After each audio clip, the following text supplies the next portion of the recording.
ஹரஹர சங்கர ஜெய ஜெய சங்கர.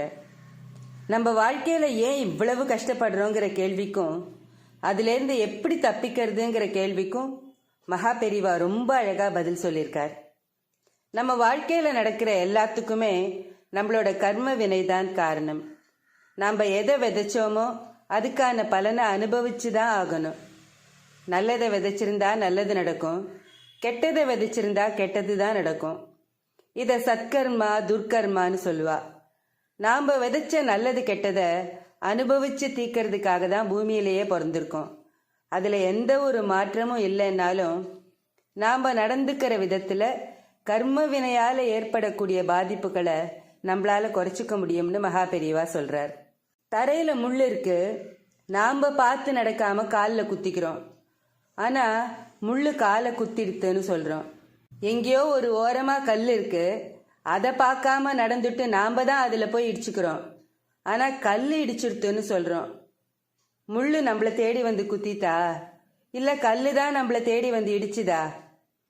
எந்த இடத்துல எந்த பிரச்சனை வந்தாலும் அதுக்கு நாம் காரணம் இல்லை, மற்றவா தான் காரணம்னு நினைக்கிறத முதல்ல நாம் நிறுத்தணும்.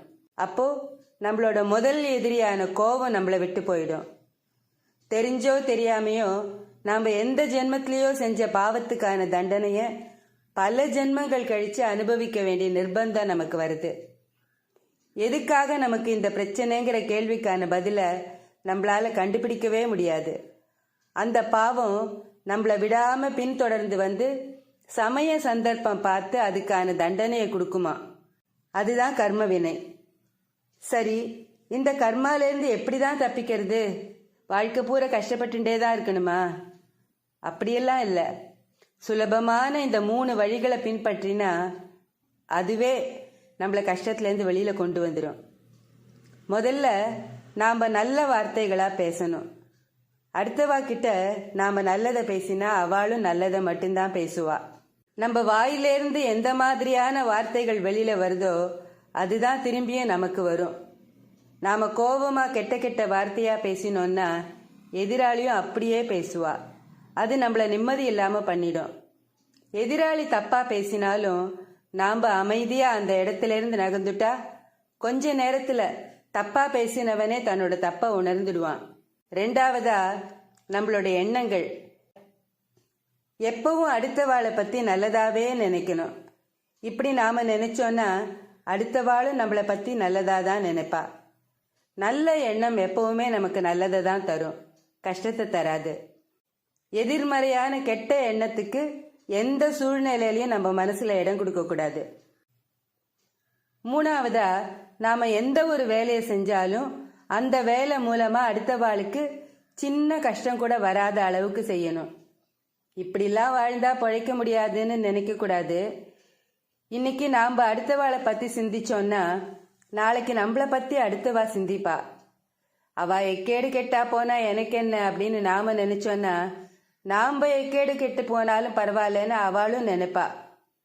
அடுத்தவாளுக்கு கஷ்டம் வரக்கூடாதுன்னு நினைக்கிறவாளுக்கு கண்டிப்பா கஷ்டம் வரவே வராது. மனோ வாக்கு காயம்னு சொல்லுவா.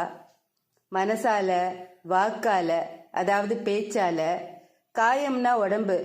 இந்த உடம்பால நல்லதை மட்டுமே நினைச்சு நல்லதை மட்டுமே பேசி நல்லதை மட்டுமே செஞ்சோன்னா கர்மாவெல்லாம் மீறி நமக்கு நல்லது மட்டும்தான் நடக்கும். இதுதான் கர்மாவை சுலபமாக கழிக்கிறதுக்கான வழி. இதை கடைப்பிடிக்கிறது ஆரம்பத்தில் கொஞ்சம் கஷ்டமாக தான் இருக்கும், ஆனால் போக போக பழகிடும். இது ஒன்று தான் ஏற்கனவே இருக்கிற கர்மாவையும் கழித்து மேற்கொண்டும் கர்மாவை சேர்த்துக்காம வாழறதுக்கான ஒரே வழின்னு மகா பெரியவா சொல்கிறார். கடைப்பிடிச்சு பார்க்கலாமே. ஸ்ரீ மகா பெரியவா திருவடிகளே சரணம். ஹரஹர சங்கர ஜெய ஜெய சங்கர. காஞ்சி சங்கர காமகோட்டி சங்கர.